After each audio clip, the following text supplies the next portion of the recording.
القرآن المجيد وَلَقَدْ كَتَبْنَا فِي الزَّبُورِ مِنْ بَعْدِ الذِّكْرِ أَنَّ الْأَرْضَ يَرِثُهَا عِبَادِيَ الصَّالِحُونَ صدق اللہ العظیم وصدق رسولہ النبی الکریم الامین ان اللہ وملائکتہ یصلون علی النبی یا ایھا الذین آمنوا صلوا علیہ وسلموا تسلیما۔ محبت کے ساتھ درود پاک پڑھیں۔ الصلاۃ والسلام علیک یا سیدی یا رسول اللہ، الصلاۃ والسلام علیک یا سیدی یا حبیب اللہ وعلی آلہ واصحابہ یا سیدی خاتم النبیین۔ نوری محفل پہ چادر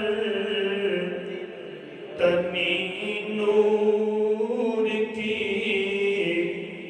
نور پھیلا ہوا آج کی رات ہے۔ ذرا تھوڑے اگیا جو لمبی چوڑی تقریر دی بس تھوڑی دیر واسطے ذرا محبت نال سارے ذکر میں شامل ہو جایا کرو۔ حضرت حسان بن سعد جیلانی میرا محی الدین غوث اعظم رضی اللہ عنہ کی بڑی گیارہویں ہے، تو میرے ساتھ مل کے پڑھے۔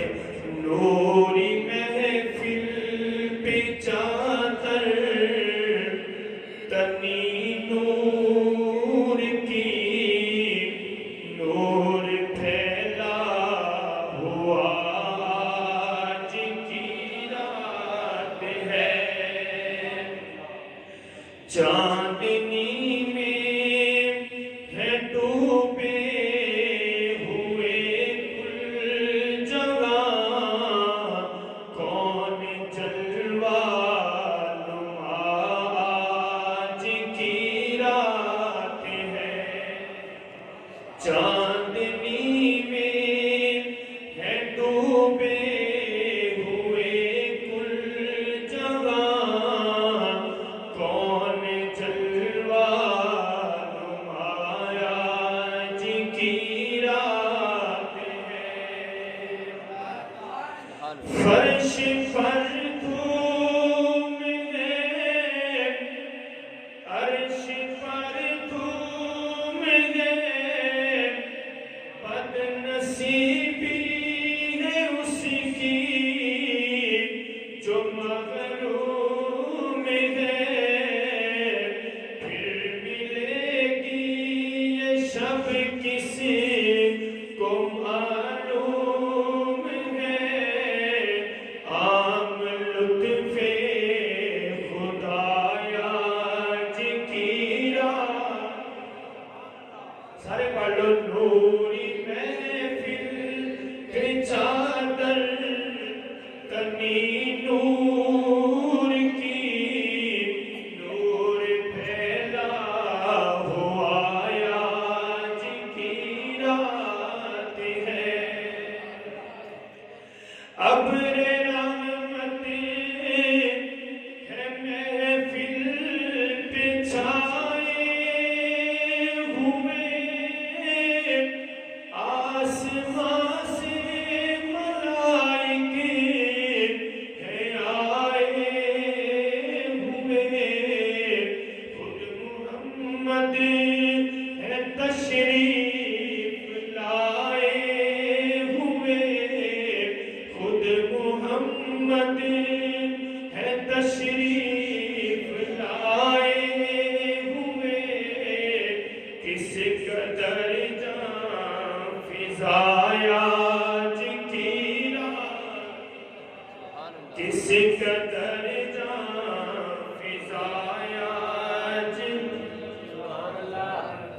سرکار غوث اعظم نظر کرم خدا را، سارے پڑھ لو۔ سرکار غوث اعظم نظر کرم خدا را، میرا خالق کا سفر دو، میں فقیر ہوں تو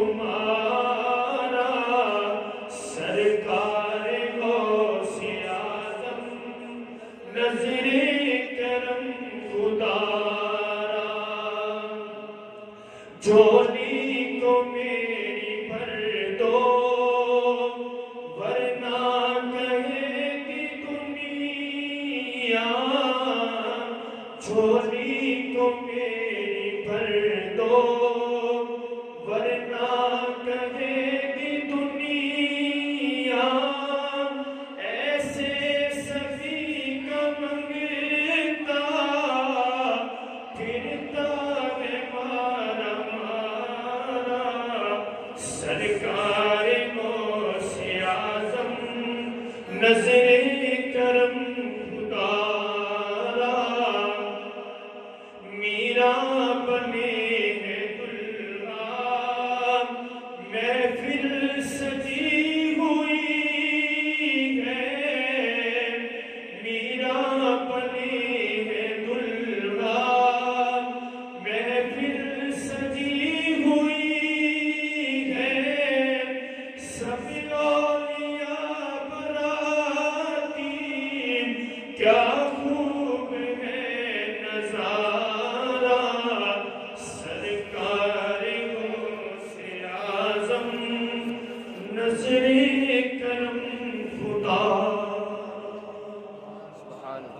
اللہ رب العزت کی حمد و ثنا کے بعد نبی کریم علیہ السلام کی بارگاہ اقدس میں ہدیہ درود و سلام پیش کرنے کے بعد نہایت ہی عزت کے لائق اکبر حضرت حافظ سید احمد علی شاہ صاحب اور سید نوید علی شاہ صاحب اور قبلہ آباد گرامی الحاج حافظ محمد علی قادری صاحب اور برادر اکبر حافظ غلام یاسین قادری صاحب، ماشاءاللہ آپ بڑی خوبصورت محفل کا انعقاد کیا ہے۔ اللہ رب العزت کی بارگاہ میں دعا ہے خالق کائنات ہم سب کا نام اپنی بارگاہ میں قبول فرمائے۔ آج ہم حضور علیہ السلام کی محفل میلاد مصطفیٰ جو کہ بڑے پیر صاحب کی بڑی 11ویں شریف کے سلسلے میں منعقد ہے اور چک 15 لاکھ کے اندر مسجد عزیزیہ میں حاضر ہیں، ہم حضور کی محفل میں آئے، ہو سکتا ہے کوئی گھر والا ناراض ہو، حضور کی محفل میں آئے، ہو سکتا ہے کوئی دوست ناراض ہو، کوئی بھائی ناراض ہو، کوئی رشتہ دار ناراض ہو، لیکن ایمان والے جس نبی کی محفل میں ہم آئے ہیں وہ آمنہ کا لال ضرور خوش ہو جائے گا۔ میرے آقا علیہ السلام سے پہلے انبیاء تشریف لائے، کوئی قوم سمود کا نبی بن کر آیا، کوئی قوم عاد کا نبی بن کر آیا، کوئی کسی قریہ کا نبی بن کر آیا، کوئی کسی علاقے کا نبی بن کر آیا، کوئی کسی شہر کا نبی بن کر آیا، کوئی کسی قوم کے لیے خاص نبی بن کر آیا، لیکن جب باری آئی آمنہ کے لال کی، جب باری آئی عبداللہ کی آنکھوں کے تارے کی، جب باری آئی نبیوں کے سلطان کی، جب باری آئی مدینے کے تاجدار کی، جب باری آئی امت کے غمخوار کی، جب باری آئی ابو بکر صدیق کے آقا کی، جب باری آئی عمر فاروق کے مولا کی، جب باری آئی عثمان غنی کے مرجع کی، جب باری آئی حیدر قرار کے ماوا کی، رب نے یہ نہیں فرمایا کہ محبوب تجھے مکہ والوں کا نبی بنایا ہے یا مدینہ والوں کا نبی بنایا ہے یا کسی خاص قریہ کا نبی بنایا ہے یا کسی خاص شہر کا نبی بنایا ہے، یہ نہیں فرمایا، بلکہ فرمایا محبوب ہم نے آپ کو ساری انسانیت کے لیے بشیر و نذیر بنا کر دیا۔ میرا نبی جہاں پر ابو بکر کا نبی ہے وہاں پر فاروق اعظم کا بھی نبی ہے، جہاں پر میرا نبی عثمان غنی کا نبی ہے وہاں پر مولا علی کا بھی نبی ہے، جہاں پر میرا محبوب ان بڑے بڑوں کا نبی ہے وہاں پر بلال حبشی کا بھی نبی ہے۔ تو میرے آقا علیہ السلام سے پہلے اللہ نے رسول بھیجے، اللہ قرآن میں فرماتا ہے تِلْكَ الرُّسُلُ فَضَّلْنَا بَعْضَهُمْ عَلَىٰ بَعْضٍ، یہ وہ رسول ہیں جن کو ہم نے بعض کو بعض پر فضیلت عطا کی ہے۔ فرمایا بَعْضَهُمْ بعض، آگے فَمِنْهُمْ مَنْ كَلَّمَ اللَّهُ، ان میں سے کچھ ایسے بھی ہیں جن سے اللہ نے کلام کیا ہے، کسی کو درجوں میں بلند مقام عطا کیا، کسی کے ساتھ کلام کیا، کوئی فلک تے رہ یار گیا، کوئی جا سدرہ تے ہار گیا، ایک کالیاں زلفاں والا سی جڑا عرش کو بھی نہ گبار گیا۔ اللہ نعرہ حیدری، نعرہ حیدری،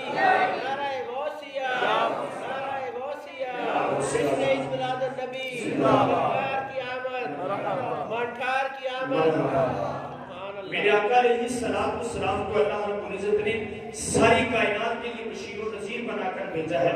نبی کریم علیہ السلام نے ارشاد فرمایا اللہ تعالیٰ نے مجھے کچھ خصوصیات عطا کی ہیں, کچھ انعامات دیے ہیں. ان میں سے یہ بھی ہے کہ میرا دشمن ایک مہینے کی مسافت میں بیٹھا ہو, اس کے سامنے مجھ محمد کا نام لے تو وہاں پر کانپنا شروع کر دے گا. تو میرے آقا علیہ السلام کو اللہ نے فرمایا وَمَا أَرْسَلْنَاكَ إِلَّا كَافَةً لِلنَّاسِ بَشِيرًا وَنَذِيرًا. اے محبوب صلی اللہ علیہ وسلم, ہم نے آپ کو ساری انسانیت کے لیے بشیر و نذیر بنا کر بھیجا ہے. تو آقا علیہ السلام جب مکہ فتح ہو رہا تھا, نبی کریم علیہ السلام نے فرمایا آج ہر ایک کے لیے معافی کا اعلان ہے. لوگ تھر تھر کانپ رہے تھے کہ ہم جب نبی مکے میں تھے تو ہم نے کیا سلوک کیے تھے. ان کے راستے میں کانٹے بچھوائے, ان کے راستے میں کنویں کھدوائے, ان کے اوپر پتھر برسائے, ان کے اوپر اونٹوں کی اوجڑیاں رکھی. آج پتہ نہیں ہمارے ساتھ یہ نبی کیا سلوک کرے گا. لوگ تھر تھر کانپ رہے ہیں. مصطفیٰ کریم سیدھے کعبہ میں ہے. آقا فرماتے ہیں قال لا تثریب علیکم اليوم, جاؤ آج کے دن سب کو محمد نے معاف کر دیا ہے. آج تم پر کوئی گرفت نہیں ہے. جاؤ میرا سب سے بڑا دشمن ابو سفیان, اس کے گھر میں چلے جاؤ. محمد نے کہا ہے میں نے سب کو معاف کر دیا. کعب بن زہیر رضی اللہ تعالیٰ اس وقت تک ابھی صرف کعب تھے. نبی کریم علیہ السلام نے جب مکہ فتح فرمایا کچھ لوگوں کے بارے میں کہ یہ غلاف کعبہ میں چھپ جائے, ان کا تن سر جو ان کے تن سے جدا کر دے. کعبہ ایسا ہے جہاں پر سچے باپ کے قاتل کو بھی آپ کچھ نہیں کہہ سکتے. وہاں پر امن ہے, شکار بھی نہیں کر سکتے. کسی کو آپ زبان کے ساتھ ہاتھ کے ساتھ کچھ بھی نہیں کہہ سکتے.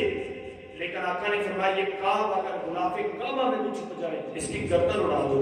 جان رسول اللہ صلی اللہ علیہ وسلم اس کا جرم کیا ہے. فرمایا جب میں نے اعلان نبوت کیا تھا تو یہ میرے ہجوی اشعار پڑھا کرتا تھا, یہ میری تعریف نہیں کرتا تھا بلکہ میری گستاخی کیا کرتا تھا. جب کعب کو پتا چلا یہ پورے جزیرہ عرب کے اندر گھومتا رہا پھرتا رہا. ایک دن کسی نے کہا کعب کب تک مصطفیٰ کے غلاموں سے تم چھپ کر رہو گے, میں مشورہ دیتا ہوں چھپ چھپا کر کسی طرح خدا کی قسم زہرا کے بابا کی چوکھٹ پہ چلا جاؤ. ایسا لجبال نبی ہے دشمن بھی آ رہے چادریں بچھا دیا کرتا. چھپ چھپا کر حضرت کعب رضی اللہ تعالیٰ جب حضور علیہ السلام کی بارگاہ میں آئے, اندھیرا تھا, فجر کی نماز کا ٹائم تھا, منہ چھپایا ہوا ہے. نبی کریم علیہ السلام کی بارگاہ میں آ کے عرض کرتے ہیں یا رسول اللہ صلی اللہ علیہ وسلم اگر کعب کو پکڑ کر آپ کی چوکھٹ پر لے آئیں, آپ کی بارگاہ میں لے آئیں, کیا آپ کعب کو معاف کر دیں گے؟ اس کے ذہن میں تھا مجھے کون سا حضور نے پہچانا ہے, مجھے کون سا حضور نے دیکھا ہے, میں تو چہرے پہ نقاب ڈال کر آیا ہوں. جب اس نے اتنی بات کی نا اگر کعب کو پکڑ کر آپ کی چوکھٹ پر لے آئیں تو آپ معاف کر دیں گے. مدینے والے نبیوں کے سلطان نے کہا کعب تو آ ہی گیا ہے, محمد نے تجھے معاف کر دیا. کیوں آ کے رو رہا ہے محمد کے شہر میں, ہر درد کی دوا ہے محمد کے شہر میں. مانگے نہ مانگے بھیک یہ مرضی فقیر کی, ارے بن مانگے مل رہا ہے محمد کے شہر میں. یہ تو ہمارا قصور ہے. میرے آقا علیہ السلام کا دریا رحمت جب جوش میں آتا ہے, جب رحمت کی بارش برستی ہے تو پھر یہ نہیں دیکھتی کہاں برسنا ہے. بارش دنیا پر برستی ہے, کسی خطے پہ برستی ہے, کسی کریا میں برستی ہے, کسی علاقے پہ برستی ہے. لیکن میرے آقا صلی اللہ علیہ وسلم کی رحمت کی بارش ایسی ہے جب برسنے میں آتی ہے پھر یہ نہیں دیکھتی یہ اپنا ہے یا بیگانہ ہے. ابو لہب ہے بد نصیبوں کا سردار ہے جس کے بارے میں قرآن پاک کے اندر ایک سورت اتری ہے تبت یدا ابی لہب وتب. ابو لہب تیرے ہاتھ ٹوٹ جائیں تو میرے محبوب کی شان میں گستاخیاں کرتا ہے. لیکن اس کی بیٹی جب آغوش مصطفیٰ میں آتی ہے, میرے آقا علیہ السلام کی بارگاہ میں آتی ہے, کسی نے کہا حضور یہ دشمن خدا کی بیٹی ہے, دشمن رسول کی بیٹی ہے. میرے آقا علیہ السلام نے فرمایا ٹھیک ہے دشمن خدا کی بیٹی ہے, دشمن رسول کی بیٹی ہے, لیکن ہے تو بیٹی نا. مصطفیٰ نے اس کے بھی سر پہ دستے شفقت دیا, کہا جا محمد نے تجھے بھی معاف کر دیا. تو کچھ نبیوں کو درجات میں بلندیاں ملی, کسی کے ساتھ کلام کیا. تو میرے آقا علیہ السلام کی شان کتاب کا نام ہے النبراس, یہ علامہ سعد الدین انہوں نے لکھی ہے اور اپنی کتاب کے اندر وہ لکھتے ہیں شرح قائد نسبہ کی شرح ہے. جس کے اندر ابو الحسن رفاعی ایک قول نقل کرتے ہیں. وہ کہتے ہیں ایک دن مجھے روحانی طور پر پرواز کرنے کا شوق ہوا. میں نے کہا روحانی طور پر پرواز کرتا ہوں. کہتے ہیں ایک عرش آیا, دوسرا عرش آیا, تیسرا عرش آیا. عرش ایک نہیں ہے, عرش کئی ہیں. اللہ تعالیٰ نے جب اپنی تجلیات الہی اس زمین پر ڈالنی ہوتی ہے, پہلے عرش پر ڈالتا ہے, پھر زمین پر آتی ہے. اگر ڈائریکٹ ڈال دے تو کوئی تا بھی نہ ڈال سکے, کوئی دیکھ ہی نہ سکے. تو کہتے ہیں ایک عرش آیا, دوسرا عرش آیا, میں 6 لاکھ عرش یا 7 لاکھ عرش عبور کر گیا. آواز آئی ابو الحسن رفاعی کدھر آ رہے ہو؟ میں نے کہا مالک اس عرش کی تلاش میں نکلا ہوں. معراج کی رات جس عرش کی چھاتی پہ مصطفیٰ کے قدم لگے. فرمائے ارجع لا رسول اللہ کا, ابو الحسن رفاعی واپس لوٹ جاؤ. تم کروڑوں سال بھی سفر کرتے رہو, تم کیا تمہارا خیال بھی وہاں نہیں پہنچ سکتا جہاں میرے مصطفیٰ کے قدم لگے. کوئی حد ہے ان کے عروج کی؟ فَلَغَلُ اللَّهِ بِكَمَالِهِ كَشَفَتْ تُجَا بِجَمَالِهِ حَسُنَتْ جَمِيعُ خِصَالِهِ صَلُّوا عَلَيْهِ وَآلِهِ. یہ شیخ سعدی رحمۃ اللہ علیہ کو جب مصطفیٰ نے صلو علیہ وآلہ کا خواب کے اندر یہ تحفہ دیا تھا تو انہوں نے نقشہ کھینچ دیا کہ میرے جس نبی کے یار قدم اتنے اونچے ہیں اس نبی کا سر کتنا اونچا ہوگا. ترازو لگا کے بیٹھ گئے, مصطفیٰ کی شان کو تولنے کے لیے بیٹھ جاتے ہیں. حضرت با یزید بستامی رحمۃ اللہ علیہ جن کے بارے میں آتا ہے کہ آپ فرماتے ہیں ایک دن مجھے روحانی طور پر پرواز کرنے کا شوق ہوا کہ میں حضور علیہ السلام کی شان دیکھوں. تو روحانی طور پر انسان پرواز کر سکتا ہے, اس میں کسی بھی مسئلے کا اختلاف نہیں ہے. آپ بیٹھے ہیں سوچنے پہ, سوچتے جائیں, آپ سوچتے جائیں گے, آپ سوچ کہیں سے کہیں پر چلی جائے گی. یہ با یزید بستامی رحمۃ اللہ علیہ وہ ہستی ہے کہ جنہوں نے ساری زندگی خربوزہ نہیں کھایا. کسی نے کہا خربوزہ کیوں نہیں کھا؟ کہنے لگے خربوزہ کھانا تو حضور سے سنت ثابت ہے, لیکن جب میں توڑ کے کھانے لگتا ہوں دل میں خیال آتا شاید حضور نے کاٹ کے نہ کھایا. کاٹ کے کھانے لگتا ہوں تو دل میں خیال آتا حضور نے اس کو جو ہے چھری کے ساتھ توڑ کے نہ کھایا ہو. یہ وہ با یزید بستامی ہے, کہتے ہیں مجھے مکہ شہر کی زیارت کے لیے جو ہے دل میں حسرت اٹھی کہ اللہ کے گھر کا دیدار کرنے چلے. یہ بستام سے چلتے ہیں, اتنا سفر نہیں تھا لیکن 12 سال لگ گئے. کیوں لگے؟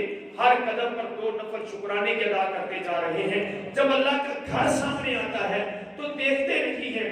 خدام نے کہا حضرت 12 سال کا عرصہ گزار لیا آپ نے سفر کرتے کرتے, اب رب کا گھر کعبہ سامنے ہے, دیکھتے کیوں نہیں ہیں؟ آپ فرماتے ہیں میں یہاں پتھر دیکھنے نہیں آیا, پتھر دیکھنے سے مستعام میں کم تھے, میں تو جس کا یہ گھر ہے اس کو دیکھنے آیا ہوں. نگاہیں جھکا لیتے ہیں, جب دوسری نگاہ اٹھاتے ہیں کعبہ بھی دیکھا, کعبے والا رب بھی دیکھا. جب کعبے والا رب بھی نظر آیا پھر نگاہیں جھکا لی. خدام نے کہا حضرت اب تو کعبے والا بھی دیکھ لیا ہے. فرمایا بات یہ نہیں ہے, جب وہ نظر آتا ہے بیچ میں یہ پتھر کیوں آتے ہیں؟ کہتے ہیں پھر جدھر نگاہ اٹھائی ادھر اسی کے جلوے نظر آئے. وہ فرماتے ہیں مجھے روحانی طور پر پرواز کرنے کا شرف حاصل ہوا کہ میں نے جب روحانی طور پر معرفت کے سمندر میں غوطہ لگایا نا تو میں جہاں پر منتہائی پرواز تھی میری, مصطفیٰ کا وہاں سے آغاز ہو رہا تھا. درمیان میں کئی ہزار پردے ٹوٹ کے آ گئے. اگر میں ایک قدم بھی آگے جاتا تو جل کے راکھ ہو جاتا, اس قدر دور برس رہا تھا. وہ باز مستعمی کس طریقے آقا علیہ السلام کی شان بیان کرتے ہیں. تو اللہ رب العزت نے اپنے محبوب صلی اللہ علیہ وسلم کو ساری کائنات کے لیے بشیر و نذیر بنا کر بھیجا ہے. دشمن بھی آیا ہے تو مصطفیٰ نے یہ نہیں کہا تو میرا دشمن ہے, بلکہ سینے سے لگا کر اس کو بھی امر دی ہے. حاتم طائی کی بیٹی آتی ہے, جب آتی ہے تو سر ننگا تھا. کریم آقا علیہ السلام اس کے سر پہ دوپٹ اپنی چادر بھی مزمل والی. کسی نے کہا حضور یہ تو ایک غیر مسلم کی بیٹی ہے. فرمایا ہے تو بیٹی نا, اگر ابو جہل بد نصیبوں کا سردار ہے تو اس کا بیٹا دامن مصطفیٰ میں آ کر صحابی رسول بن جاتا ہے. میرے بزرگوں میرے دوستوں, جب ہم تعلق حضور سے بنا لیں گے, دودھ ہے آپ نے دیکھا کس قدر ہم لوگ استعمال کرتے ہیں. ایک دن پانی دودھ سے کہتا ہے یار دیکھ کہ مجھے لوگ استعمال بھی کرتے ہیں, میری قیمت بھی نہیں ہے. دودھ کہتا ہے کہ میں تھوڑا ہوں لیکن میری قیمت زیادہ ہے. آپ دیکھیں کہ پانی کے اندر دودھ ملانا ہو, تھوڑا سا بھی ملا دیں, 10 لیٹر پانی ہو اور 1 لیٹر دودھ ملا دیں, سارا دودھ بن جاتا ہے. تو ایک دن پانی نے جب یہ اس سے گلا شکوہ کیا نا تو دودھ نے کہا ایسے کر میرے رنگ میں آ جا, میرا رنگ لے لے, اپنا رنگ ختم کر دے. میرا جب تیرے اندر رنگ چڑھ جائے گا پھر تیرا نام پانی ختم ہو جائے گا، تیرا نام بھی دودھ پڑ جائے گا. جب تو میرے نام والا اور میرے رنگ والا بن جائے گا، پھر دیکھنا جو قیمت میری ہوگی وہی قیمت تیری ہوگی. پوچھو ابو بکر صدیق کی کیا قیمت تھی؟ جب مصطفیٰ کے رنگوں میں رنگا گیا، پھر ابو بکر صدیق کی جو قیمت بنی وہ ایمان والے سب جانتے ہیں کہ سیدنا ابو بکر صدیق کو اللہ نے کیا مقام عطا کیا ہے. تو اللہ رب العزت نے اپنے محبوب صلی اللہ علیہ وسلم کو یہ شان کریمی عطا کی ہے. تو آج ان باتوں کی ضرورت ہے کہ ہم اپنے نئے نوجوان نسل کو یہ باتیں بتائیں. نبی کریم علیہ السلام کے وصال کے بعد حضور علیہ السلام کے روزہ انور پر ایک اعرابی آتا ہے. آ کر پہلا دن قیام کیا، اس کو کسی نے کھانا نہیں پوچھا، وہ رات کو سو جاتا ہے. حتیٰ کہ دوسری رات بھی آ گئی، اس کو کسی نے کھانا نہیں پوچھا. تیسری رات بھی آ گئی، اس کو کسی نے کھانا نہیں پوچھا. وہ حضور علیہ السلام کی بارگاہ میں عرض کرتا ہے، یا رسول اللہ صلی اللہ علیہ وسلم، آپ کا مہمان 3 دنوں سے بھوکا ہو، آپ کی مرضی ہے، چاہے کچھ کھلا دیں چاہے بھوکا رکھ لیں. ارے اس نے اتنی بات کی، رات کو آنکھ لگتی ہے، مدینے والے تشریف لے آتے ہیں. حضرت علی المرتضیٰ شیر خدا رضی اللہ عنہ اس کو اٹھاتے ہیں، کہا اٹھ، دیکھ آقا تیرے لیے کھانا لے کے کھڑے ہیں. جب اس کی آنکھ اس کو اٹھاتے ہیں خواب کے اندر، آقا علیہ السلام عثمان غنی رضی اللہ عنہ سے فرماتے ہیں، عثمان اس کے آگے کھانا رکھو. اس کے آگے کھانا رکھا جاتا ہے، وہ کھانا کھانا شروع کرتا ہے، ابھی ہاتھ نہیں بڑھا رہا. میرے آقا فرماتے ہو میرے بے صبر غلام کھانا کیوں نہیں کھاتے؟ ابھی 3 دن گزرے تھے، تو نے مصطفیٰ کو تانے دینے شروع کر دیے. میرے آقا کا تو وہ در ہے کہ جہاں پر بند لبوں کی بولیاں بھی سنی جاتی ہے کہ اب تک یہ کام پہ نہ جا، اور بھی کچھ مانگ، دے سکتے ہیں کیا کچھ، اور بھی کچھ مانگ. تو آقا علیہ السلام نے فرمایا عثمان غنی اس کے آگے کھانا رکھو. جب آقا کے غلام عثمان غنی ذی النورین اس کے آگے کھانا رکھتے ہیں، وہ کھانا کھا رہا تھا، آدھی روٹی کھائی تھی، آدھی اس کے ہاتھ میں تھی. مسجد نبوی شریف کا مؤذن کر کے اللہ اکبر اللہ اکبر، فجر کی اذان کی آواز اس کے کانوں میں پڑتی ہے، اس کی آنکھ کھلتی ہے. رات والا خواب کا سارا منظر غائب تھا، مصطفیٰ کی دی ہوئی روٹی خواب والے ہاتھوں میں موجود تھی. جب ہم اپنی اس اولاد کو، نئی نوجوان نسل کو یہ باتیں بتائیں گے تو ان کو پتہ چلے گا کہ ہمارا آقا کی شان کیا تھی، ہمارے آقا کے کمالات کیا تھے، ہمارے آقا کے معجزے کیا تھے. حضرت اسماء بنت امیس رضی اللہ تعالیٰ عنہ اس حدیث کی راوی ہے. اب فرماتی ہیں کہ نبی کریم علیہ السلام غزوہ خیبر سے واپس شریف لا رہے تھے. آقا علیہ السلام نے ایک جگہ پر پڑاؤ کیا. آقا علیہ السلام اکثر معمول تھا کہ کسی نہ کسی غلام کے جو ہے رانوں کے اوپر جھولی کے اندر ساتھ رکھ کے آرام فرمایا کرتے تھے. اور حضرت علی المرتضیٰ شیر خدا رضی اللہ عنہ اس دن آپ کی گود کے اندر آقا علیہ السلام نے ساتھ رکھا اور آرام فرمانے لگے. جب آقا علیہ السلام آرام فرمانے لگے، ادھر سورج جو تھا عصر کی نماز کا غروب ہو رہا تھا. نبی کریم علیہ السلام نے عصر کی نماز پڑھ لی تھی. مولا علی شیر خدا کو کسی کام کے لیے بھیجا تھا، ان کی نماز رہ گئی تھی. واپس آئے، حضور علیہ السلام نے ان کی جھولی کے اندر آرام کرنا شروع کر دیا. اب ادھر سے سورج جب غروب ہو رہا ہے، مولا علی کی آنکھوں سے آنسو برس رہے ہیں کہ وہ نماز جس کے بارے میں رب فرماتا ہے حافظوا علی الصلوات والصلاۃ الوسطی، کہ درمیانی نماز کی حفاظت کرو. ہم 5 نمازیں چھوڑ بیٹھتے ہیں، ہمیں فکر ہی نہیں ہے کہ ہم نے اللہ تعالیٰ نے 5 نمازوں کا ایک گفٹ دیا ہمارے محبوب کو، ہمیں کوئی فکر ہی نہیں آتی ہے. ہم سوچتے نہیں کہ ہم نے اللہ کی بارگاہ میں جانا ہے. تو مولا علی کی تو صرف عصر کی نماز تھی اور آقا علیہ السلام آرام فرما رہے تھے. آنکھوں سے آنسو جب رخ مصطفیٰ پہ گرتے ہیں، کریم آقا پہ دار ہوتے. فرمایا علی روتے کیوں ہو؟ حضور عصر کا سورج غروب ہو گیا ہے، میری عصر کی نماز رہتی تھی. فرمایا پڑھی نہیں تو نے؟ عرض کی حضور نہیں پڑھی. آقا نے فرمایا ادا پڑھنی ہے یا قضا پڑھنی ہے؟ آقا بھی تو پھر آقا ہے نا، نبیوں کے سلطان ہیں. فرمایا ادا پڑھنی ہے یا قضا پڑھنی ہے؟ آقا آپ کا غلام ہوں، ادا پڑھا دے تو کمال ہو جائے گا. پھر پڑھے سورہ نساء 5واں سپارہ. اللہ رب العزت نے فرمایا من یطیع الرسول فقد اطاع اللہ، جو کوئی اس پر گزیدہ رسول کی اطاعت کرتا ہے وہ یقیناً اللہ کی اطاعت کرتا ہے. میرے مصطفیٰ نے دعا کے لیے ہاتھ اٹھائے، اے اللہ تیرا بندہ علی اور میرا امتی علی، میرا غلام علی تیری اور تیرے محبوب کی اطاعت میں تھا. کیونکہ تو قرآن میں فرماتا ہے جو نبی کی اطاعت میں ہوگا وہ میری اطاعت میں ہوگا. تو تیرا بندہ علی میری اطاعت میں تھا تو تیری اطاعت میں بھی تھا. اے اللہ میرے علی کے لیے سورج کو واپس پلٹا دے. ابھی مصطفیٰ نے ہاتھ جو تھے اپنے چہرے پر بھی نہیں پھیرے. صحابہ کہتے ہیں ہم نے خود اپنی آنکھوں سے سورج کی کرنیں پہاڑوں پر دیکھی. مولا علی حسن کی نماز شروع کی. جب مولا علی حسن کی نماز پڑھتے ہیں, آپ نے علماء سے بھی سنا ہوگا, لیکن میں کچھ نئے انداز سے آپ کے سامنے پیش کر رہا ہوں. جب مولا علی نماز پڑھ رہے تھے, میں نے سورج سے سوال کیا, سورج, ابو بکر صدیق نے جہاں بھی عصر کی نماز پڑھی تیرے ٹائم کو دیکھ کر پڑھی, تجھے دیکھ کر پڑھی. اس عمر فاروق نے جہاں نماز پڑھی تجھے دیکھ کر پڑھی. عثمان غنی رضی اللہ عنہ جہاں نماز پڑھی تجھے دیکھ کر پڑھی. مولا علی نے اس سے قبل جہاں نماز پڑھی تجھے دیکھ کر پڑھی. سورج بتا آج غروب کب ہوگا؟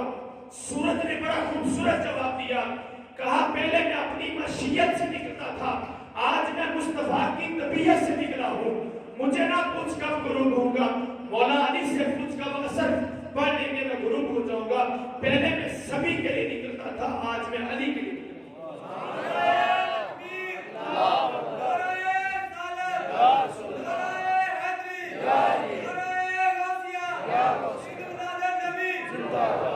کوئی حد ہے ان کے عروج کی؟ اسی کی ظہوری نالے ساڈا کی بیان ہے, اودیاں تے صفتاں دا نات خاں قرآن ہے. سورتاں سپارے رنگ نبی دے جمال دا, لب کے لے آواں کتھوں سونا دینا. اللہ تعالیٰ قرآن پاک میں فرماتا ہے, یا نساء النبی لستن کاحد من النساء, اے نبی کی بیویوں, اس ہستی کا جملہ آپ کے سامنے رکھ رہا ہوں کہ جن کے بارے میں رب قرآن میں فرماتا ہے نبی کی بیویوں تم اور ہو, زمانے کی عورتیں اور ہیں. ہاں جی, جس نبی کی ازواج کی مثال کائنات میں نہیں ملتی, اس نبی کی اپنی مثال کیسے ملے گی؟ اور اس ہستی کا جملہ آپ کے سامنے رکھ رہا ہوں جس ہستی نے پوری زندگی کفر کا ماحول دیکھا ہی نہیں. پیدا ہوئی تو اس کے گھر جو اسلام کا پہلا علمبردار ہے, آنکھ کھولی تو اس وقت جب اسلام کا پرچار ہو چکا تھا, اسلام کی شمع جل رہی تھی, روشن ہو چکی تھی.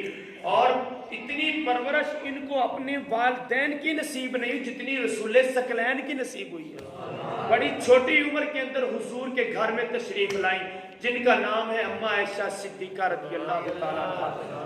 کیونکہ پرورش کے بارے میں اللہ تعالیٰ کے محبوب صلی اللہ علیہ وسلم نے ان کی پرورش جو حضور علیہ السلام نے کی اتنی والدین نے کی نہیں کی.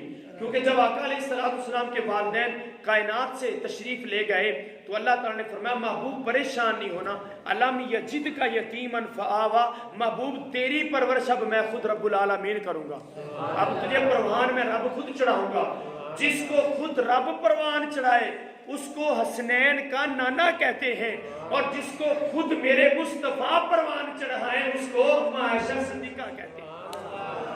ان سے کسی نے پوچھا اما حضور ہمیں حضور کے اوصاف تو بتلائیے, ہمیں سادہ میں یہ کر لوں کہ امی حضور ہمیں یہ بتائیے کہ آقا علیہ السلام کی صورت کیسی تھی, حضور کی سیرت کیسی تھی, حضور چلتے کیسے تھے, حضور اٹھتے کیسے تھے, حضور بیٹھتے کیسے تھے, حضور کا چلنا کیسا تھا, حضور کا لیٹنا کیسا تھا, حضور کا سینہ کیسا تھا. امی حضور نے 3 لفظوں کے اندر بات ختم کر دی, کہا کانا خلقہ القرآن.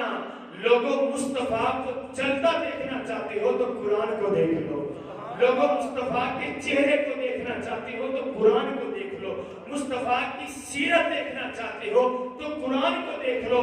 میں اور سادہ کر لوں تو یا محمد محمد میں کہتا رہا, نور کے موتیوں کی لڑی بن گئی, آیتوں سے ملاتا رہا آیتیں, پھر جو دیکھا تو نعت نبی بن گئی. پھر اور سادہ کر لوں تو بشیر کہیے, نذیر کہیے, انہیں سراج منیر کہیے, جو سر بسر ہے کلام ربی وہ میرے آقا کی زندگی ہے. لوگوں آپ قرآن کو دیکھو تو صحیح, آپ پڑھیں تو صحیح قرآن کو, الحمد سے لے کر والناس تک آپ کے 14 طبق روشن ہو جائیں گے. جب مصطفیٰ کے چہرے کی بات آئے گی تو قرآن کے اندر والضحیٰ کو دیکھ لینا کہ اللہ فرما رہا والضحیٰ, محبوب تیرے چہرے نور کی قسم, واللیل اذا سجا, محبوب تیری زلفیں جو شب تہجور کی طرح تیرے شانوں پر لٹکتی ہیں, ان زلفیں عمری کی قسم. جب مصطفیٰ کے سینے کی بات آئے گی الم نشرح لک صدرک, محبوب کیا ہم نے آپ کے لیے آپ کے سینے کو کھول نہیں دیا, یا ایھا المزمل, محبوب کے شانوں پہ جھولنے والے کمبل کی بھی رب قسم. جب ہم ان کو بتائیں گے تو پتہ چلے گا. آج ہماری نئی نوجوان نسل کو تو بیٹا نعت سناؤ، نعت نہیں آتی جی یار. کیا ہم حضور کے امتی ہیں؟ ہمیں پتہ ہی نہیں، ہم نے جانا حضور کی بارگاہ میں نہیں جانا. آخر پر حضور ہی کام آنے ہیں. قبر میں بھی حضور نے کام آنا ہے، حشر میں بھی حضور نے کام آنا ہے. ہاں جی، ابو سفیان ہے، بد نصیبوں کا سردار ہے. اس نے حضور علیہ السلام پر کتنے ظلم کیے، کتنی تکلیفیں پہنچائیں. جب مکہ فتح اور اس کی بیوی آئی حضور کی بارگاہ میں، آ کے عرض کرتی یا رسول اللہ صلی اللہ علیہ وسلم مجھے معاف کر دیجئے. حضور نے فرمایا جا تجھے معاف کر دیا ہے. کہنے لگے لگتا مجھے آپ نے پہچانا نہیں. فرمایا محمد نے تجھے تو پہلے پہچان لیا تھا. تو کس سے کہتی نہیں پہچانا؟ کہتی اچھا حضور مجھے معاف کر دے. فرمایا قیامت تک معاف کر دیا ہے. کہنے لگی میرے شوہر کو بھی معاف کر دو. حضور نے فرمایا جا تیرے شوہر کو بھی معاف کر دو. حضور حالانکہ فرما رہے تھے ابو سفیان کعبے کے غلاف میں چھپ جائے اس کا بھی سر اڑا. یہ تقریباً 17 لوگ تھے جن کے سر اڑانے کے بارے میں حضور نے فرمایا. جب اس نے کہا نا آپ نے میرے شوہر کو معاف کر دیا، کہنے لگے اتنے کریم اتنے رحیم، یا رسول اللہ صلی اللہ علیہ وسلم میرے شوہر کو یقین کیسے آئے گا کہ آپ نے معاف کر دیا ہے؟ تو کوئی نشانی دے دیجئے، پتہ چل جائے کہ میں حضور کی چوکھٹ سے آئی ہوں، سین حرم سے آ رہی ہوں، حضور نے تجھے معاف کر دیا ہے. جب اس نے کہا نا کوئی نشانی دے دیجئے، تو حضور چھڑی بھی دے سکتے تھے، وہاں سے پتھر اٹھا کر بھی دے سکتے تھے، اپنی مزمل والی چادر بھی دے سکتے تھے. لیکن خدا کی قسم کو مانگنے والا بنے تو صحیح. اماں نبی کریم علیہ السلام کی بارگاہ اقدس سے میرے آقا کا تو ایسا در ہے. حاتم طائی تھا نا 12 دری پہ جب بیٹھتا تھا، جب لوگوں کو تقسیم کرتا تھا، تو لوگ ایک شخص ایسا بھی تھا. ایک دن حضرت حسنین کریمین اور حاتم طائی کے نواسے کے اندر یہ گفتگو چلی. اس نے کہا میرے نانے کا ایسا در ہے کہ ایک شخص مانگنے کے لیے آیا، اس نے پہلے دروازے سے بھیک لی، حاتم طائی نے بھیک دی، وہ دوسرے پہ پھر آ گیا بھیس بدل کر، تیسرے پہ آیا، حتیٰ کہ سارے دروازوں سے بھیک لیتا گیا. حاتم طائی ہر دفعہ پہچان لیتا تھا لیکن اس کو کہا کچھ نہیں، وہ بھیک لے کر چلا گیا. آپ نے فرمایا کہ وہ سارے دروازوں سے بھیک لی. حاتم طائی کے نواسے سے کہا حسنین کریمین نے کہ تیرے نانے کا وہ در ہے کہ بھکاری بھیک بھی لے لیتا ہے اور سارے دروازوں سے لینے کے بعد اس کے دل کے اندر تما ہے کہ پھر لوں. خدا کی قسم میرے نانے کا وہ دروازہ ہے ایک دفعہ کوئی آ جائے پھر قیامت تک مانگنے کی ضرورت ہی نہیں رہتی. میرے آقا علیہ السلام چھڑی دے دیتے، کوئی پتھر کا ٹکڑا دے دیتے. قربان جائے زہرا کی بابا کی شان پر، کوئی مانگے تو صحیح آ کر. حضور نے جو فتح مکہ کے موقع پر دستار پہنی ہوئی تھی، کہا یہ لے جاؤ سفیان کے سر پہ رکھ دو، مصطفیٰ نے معاف کر دیا. یہ باتیں ہمیں بتانی پڑی. یہ ہے میرے آقا کا در. ایسا لجپال سخی میرا آقا علیہ السلام نے فرمایا کہ میرا بلال سب سے پہلے جنت میں جائے گا. صحابہ نے عرض کیا یا رسول اللہ صلی اللہ علیہ وسلم کیا عشرہ مبشرہ سے پہلے؟ فرمایا ہاں عشرہ مبشرہ سے پہلے میرا بلال جنت میں جائے گا. عرض کی حضور کیا تمام انبیاء سے پہلے بلال جنت میں جائے گا؟ فرمایا ہاں میرا بلال انبیاء سے پہلے. کیا حسنین کریمین جو جنتی نوجوانوں کے سردار ہیں ان سے پہلے بلال جنت میں جائے گا؟ میرے آقا نے فرمایا ہاں میرا بلال ان سے پہلے جنت میں جائے گا. عرض کی حضور کیا آپ محمد عربی صلی اللہ علیہ وسلم سے پہلے بلال جنت میں جائے گا؟ فرمایا ہاں میرا بلال مجھ سے بھی پہلے جنت میں جائے گا. عرض کی حضور وہ کیسے؟ جنت میں تو سب سے پہلے آپ نے داخل ہونا ہے. فرمایا جس سواری پر میں محمد بیٹھا ہوں گا اس کی مہار میرے بلال کے ہاتھ میں. بلال آگے جا رہا ہوگا، مصطفیٰ پیچھے پیچھے آ رہا. کوئی بن کر تو دیکھے مصطفیٰ کا یار، کوئی اپنا غلامی والا دامن تو ان کے ساتھ لگائے. کوئی آئے تو صحیح ان کی دہلیز پر، وہ تو بند لبوں کی بولیاں جانتے ہیں.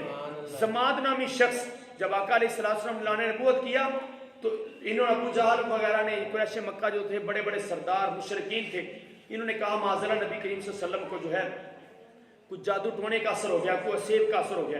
انہوں نے زماد نامی شخص کو بلایا. امام جلال الدین سیوطی رحمۃ اللہ علیہ خصائص کبریٰ میں بھی نقل کرتے ہیں. اس کو بلایا، اس نے آ کر کہا محمد صلی اللہ علیہ وسلم میں بڑوں بڑوں کا علاج کرتا ہوں، بڑے کر و فر سے آیا، بڑے تمتراک سے آیا، بڑے تکبر و غرور سے آیا کہ میں بڑے بڑے جادو ٹونوں والوں کا علاج کرتا ہوں. مجھے پتا چلا ہے آپ کو بھی اسیب ہے، میں آپ کا بھی علاج کرنا چاہتا ہوں. اور تو بدبخت ہے، تو جس کی بارگاہ میں ہے وہ تو طبیبوں کا طبیب بن کر آئے. اس کی بارگاہ میں تو لا علاج لوگ صحیح ہو کر جا رہے ہیں.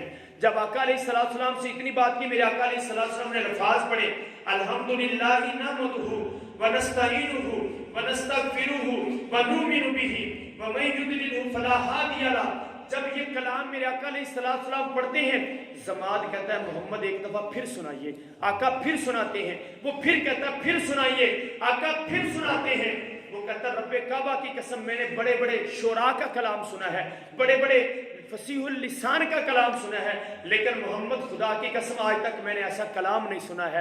اپنا ہاتھ تو آگے کیجئے، حضور ہاتھ آگے کرتے ہیں، وہ ہاتھ پہ ہاتھ رکھ کے کہتا لا الہ الا اللہ محمد رسول اللہ، کہ ان کا نام لبوں پہ آئے، میٹھا میٹھا منہ ہو جائے، ان کے بول بہاروں جیسے اور اصحاب ستاروں جیسے، ان سے بچھڑ کے لکڑی روئی، ان سے حسین اور نہ کوئی، ان کا نام لبوں پہ آئے، میٹھا میٹھا۔ اب تھوڑی سی دو تین باتیں میں سرکار غوث اعظم کے حوالے سے آپ کے گوش گزار کرنا چاہتا ہوں، اس کے بعد میں نے قرآن پاک کے 17ویں پارے سے یہ آیت تلاوت کی تھی، ساتھ ہی اس آیت کے سورہ انبیاء کے اندر اللہ فرماتا ہے وَلَقَدْ كَتَبْنَا فِي الزَّبُورِ مِن بَعْدِ الذِّكْرِ أَنَّ الْأَرْضَ يَرِثُهَا عِبَادِيَ الصَّالِحُونَ، اور ہم نے کتاب میں زبور میں لکھ دیا کہ ہم نے ذکر کے بعد اپنے وارث بنائے ہیں زمین کے اوپر اپنے صالحین بندوں کو۔ تو حضرت شیخ عبدالقادر جیلانی میرا محی الدین غوث اعظم رضی اللہ تعالیٰ ہمارے بڑے پیر صاحب کہ حضور علیہ السلام کے وہ شہزادے ہیں جو حسنی حسینی سید ہیں، ہاں جی، ماں کی طرف سے سیدہ کائنات سے اور باپ کی طرف سے مولا علی شیر خدا کے ساتھ رہا۔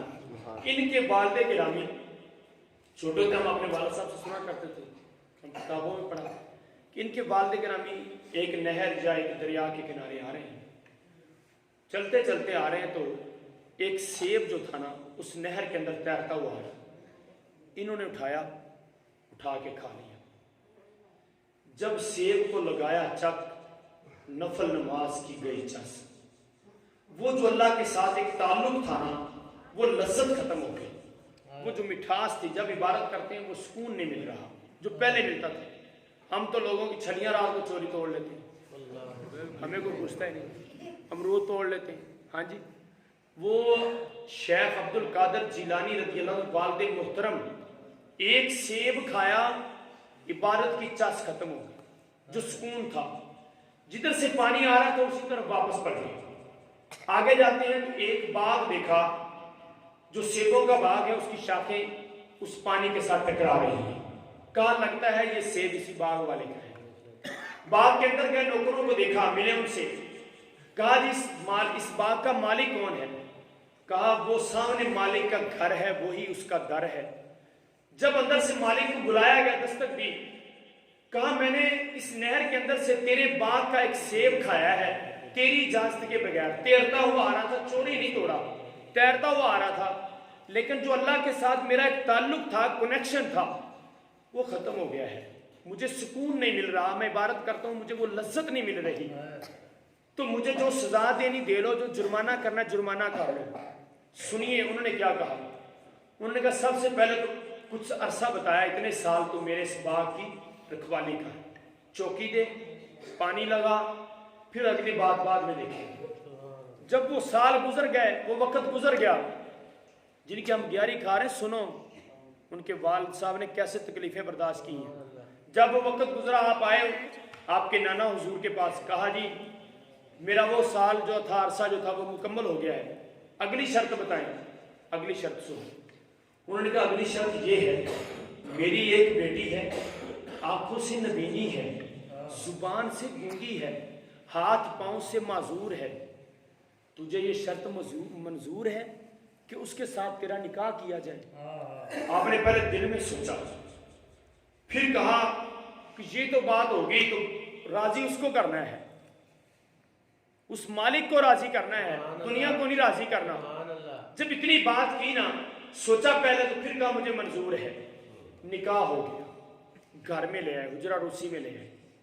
جب جاتے ہیں نا، دروازہ کھول کے اندر دیکھتے ہیں، آنکھیں بھی ٹھیک ہیں، زبان بھی ٹھیک ہے، ہاتھ بھی ٹھیک ہے، کان بھی ٹھیک ہے، پاؤں بھی ٹھیک ہیں۔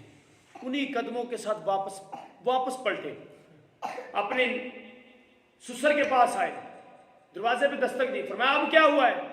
کہا آپ نے تو کہا تھا میری بیٹی آنکھوں سے نبینی ہے، زبان سے گونگی ہے، ہاتھ پاؤں سے معذور ہے، کانوں سے بھی بولی ہے، وہ تو ٹھیک ہے، ہاتھوں سے بھی ٹھیک ہے، زبان سے بھی ٹھیک ہے، آنکھوں سے بھی ٹھیک ہے۔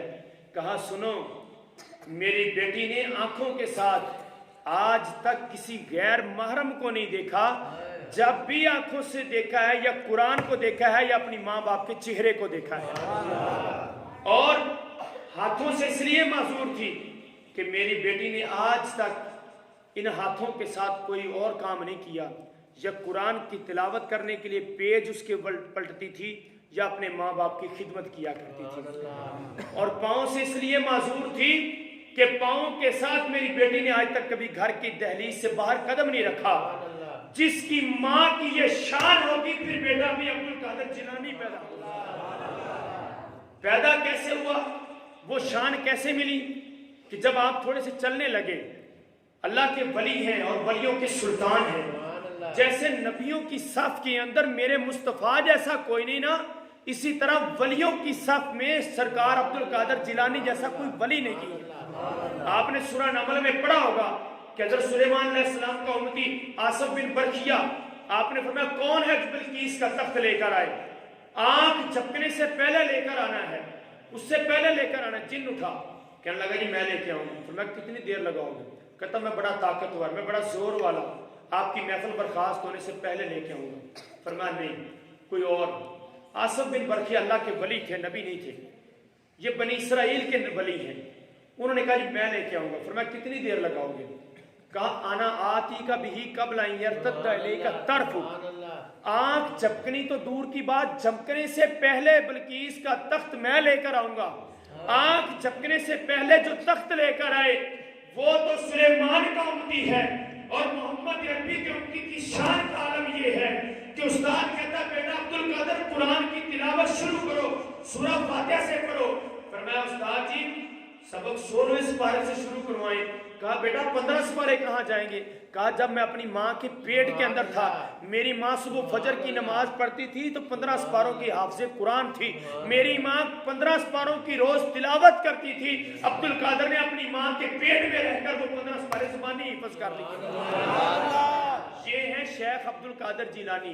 جب مدرسے کا دور تھا، مدرسے کے اندر بچے پڑھتے تھے تو آپ اکثر سوکھے ٹکڑوں پہ بھی گزارا کرتے تھے، رات کو مدرسے کے بچوں کے کپڑے اٹھانے، خود دھونے۔ ایک دن بچوں نے دیکھ لیا کہ ان کے کپڑے کون دھوتا ہے، ایک دن دیکھا شیخ عبدالقادر جیلانی ولیوں کے سلطان بچوں کے کپڑے دھو رہے ہیں اور ساتھ رو رہے ہیں، کیا کہتے ہیں میرے مصطفیٰ کے، میرے نانے کے مہمانوں عبدالقادر سے راضی ہو جانا، کبھی ناراض نہ ہونا۔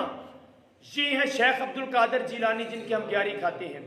مہاجر مکی، امداد اللہ مہاجر مکی، جو بندیوں کا یہ مولانا صاحب ہیں، انہوں نے اپنی کتاب کے اندر لکھا کہ ایک شخص جو تھا نا حج کے لیے جہاز لگا ہوا تھا سمندر کے کنارے، وہ بلا رہے تھے کہ جس نے مدینے جانا بھی آ جائے، وہ بھی بیٹھ گیا۔ ایک جب پاسپورٹ ٹکٹ چیک کرنے کے لیے آئے نا تو اس سے پوچھا ہاں بھی ٹکٹ پاسپورٹ کدھر ہے تیرا؟ کہنے لگا یہ تو آپ نے خود ہی کہا تھا یارو جس نے مدینے جانا تو میں بھی بیٹھ گیا ہوں۔ انہوں نے کہا بھی نہیں نیچے اتر جاؤ۔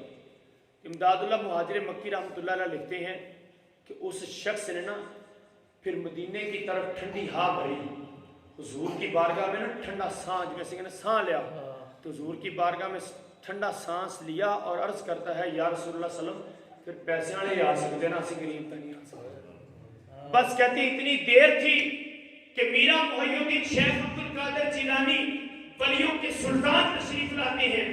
فرمایا کہاں جانا ہے؟ کہا حضور مدینے جانے کا انہوں نے کہا تھا، میں بیٹھا ہوں میرے پاس پیسے نہیں، ٹکٹ پاسپورٹ نہیں، انہوں نے مجھے اتار دیا ہے۔ فرمایا یہ مسئلے پہ بیٹھ جا اور پڑھتا جا یا شیخ عبدالقادر جیلانی، یا شیخ عبدالقادر جیلانی۔ وہ پڑھتا گیا اور ان سے آگے مدینہ شریف میں پہنچ گیا۔ تو اس لیے ان ولیوں کے یہ نہیں صرف یار ایک پکائی ختم پڑا کھا کے چلے گئے، کچھ سیکھ رہے ہیں ہم نے ان سے کہ انہوں نے کریکٹر کیا پیش کیا اور کہاں تک ہمیں آج یہ برے صغیر پاک و ہند میں یہ کوئی مولویوں کا کمال نہیں ہے، یہ جو اسلام پھیلا ہے یہ اللہ کے ولیوں کا کمال ہے۔ آخری بات سن لیں، حضرت شیخ عبدالحق محدث دہلوی رحمۃ اللہ علیہ، اللہ کا بڑا ہی کروڑ مرتبہ شکر ہے، میرے والد گرامی والدہ محترمہ حضور صلی اللہ علیہ وسلم کے جوڑوں سے ان کی دعاؤں کا توفیل کہ اللہ تعالیٰ نے مجھے توفیق دی 2016 میں قرآن عظیم میں نام نکلا، اجمیر شریف حاضری ہوئی. تو میں 2016 میں جب گیا نا انڈیا تو میں الحمدللہ شیخ عبدالحق محدث دہلوی رحمۃ اللہ علیہ کے قدموں میں بیٹھ کے آیا تھا. وہ شیخ عبدالحق محدث دہلوی جو مدینہ شریف میں رہتے تھے اور حضور علیہ الصلوۃ والسلام کے روزہ انور پر جھاڑو دیتے. کچھ دفعہ آپ نے اپنی داڑھی مبارک سے بھی صفائی کی. ایک دن نبی کریم صلی اللہ علیہ وسلم خواب میں تشریف لائے. فرمایا عبدالحق مدینہ چھوڑ دو اور دلی میں جا کے ہماری حدیث پڑھاؤ. حضور مدینہ چھوڑنے کو دل نہیں کرتا ہے.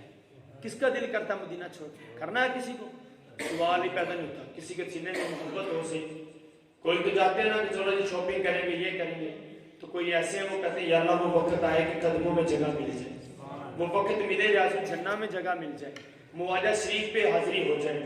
تو جب پہلی رات حضور نے کہا نا تو آپ نے کہا حضور مدینہ چھوڑنے کو دل نہیں کرتا. دوسری رات پھر آئی، آقا نے پھر فرمایا عبدالحق مدینہ چھوڑ دو، دلی میں جا کے ہماری حدیث پڑھاؤ. عرض کی حضور مدینہ چھوڑنے کو دل نہیں کرتا. تیسری رات آئی، میرے آقا صلی اللہ علیہ وسلم فرمایا عبدالحق مدینہ چھوڑ دو، دلی میں جا کے میری حدیث پڑھاؤ. آقا مدینہ چھوڑنے کو دل نہیں کرتا. سنیے حضور نے کیا فرمایا. فرمایا یہاں تو میری قبر کی زیارت کرتے اور کہتے ہو مدینہ چھوڑنے کو دل نہیں کرتا. ٹھیک کہتے ہو، تمہاری محبت اپنی جگہ، لیکن سنو عبدالحق رب کعبہ کی قسم دلی میں جا کے میری حدیث پڑھانا تمہارا کام ہے. حدیث پڑھاتے پڑھاتے جب بھی ہماری تجھے یاد آئے کہ آج حضور کا دیدار کرنا ہے، یہاں تو قبر دیکھتے ہو، رب کعبہ کی قسم محمد خود تشریف لے آیا جا کے ہماری حدیث تو پڑھاؤ وہاں پر جا کر. تو یہ جب لگن لگائیں گے تو بات بنے گی نا. دیکھیے نبی کریم علیہ الصلوۃ والسلام کی شان وہ ہے کہ پہلے نبی آئے ہیں. ہر ایک قرآن اٹھا کر دیکھ لیے، سورہ انعام ہے 7واں سپارہ ہے کہ اللہ تعالیٰ نے ہر نبی کے ساتھ اس کا بیٹا کہ ابراہیم علیہ السلام ہیں، ان کے 2 بیٹے ہیں، ایک ہے اسحاق علیہ السلام اور ایک ہے اسماعیل علیہ السلام. اسحاق علیہ السلام کی نسل میں باپ نبی بیٹا نبی باپ نبی بیٹا نبی چلتے گئے. نبی کریم علیہ الصلوۃ والسلام کی جب اسماعیل علیہ السلام کی طرف دیکھا، اسماعیل علیہ السلام کے بعد کوئی نبی نہیں، باپ نئی نبی بیٹا نئی نبی. آخر پر جا کر عبد المطلب نبی نہیں، عبداللہ نبی نہیں، لیکن محمد عربی صلی اللہ علیہ وسلم نبی ہیں. تو دیکھیے کہ باپ نبی بیٹا نبی یہ سلسلہ چلتا آیا، ادھر کوئی بھی نہیں. میں کہتا ہوں جو رب مصطفیٰ کے ابا میں نبی بنانا برداشت نہیں کیا تو وہ کسی کانے دجال کو کیسے نبی بنائے گا. ہاں جی، میرے آقا علیہ الصلوۃ والسلام خاتم النبیین بن کر تشریف لائے ہیں. یہ آپ بات ذہن میں رکھیں اور اپنی اولادوں کو بتایا کریں کہ ہمارے آقا کی شان کیا ہے. ان کو کثرت کے ساتھ درود و سلام کی تلقین کریں، خود بھی پڑھا کریں اور گھروں میں بھی پڑھائیں. 5 وقت کی جو نماز نہیں پڑھتے ان سے میری عاجزانہ درخواست ہے، خدا کا واسطہ 5 وقت کی نماز ادا کیا کرو. گھروں میں برکتیں ہیں، قرآن کھولا کرو گھروں میں. اللہ رب العزت ہم سب کا آنا اپنی بارگاہ میں قبول فرمائے، اور جنہوں نے اس محفل کا انعقاد کیا اللہ تعالیٰ ان سب کے گھروں میں برکتوں اور رحمتوں کا نزول فرمائے.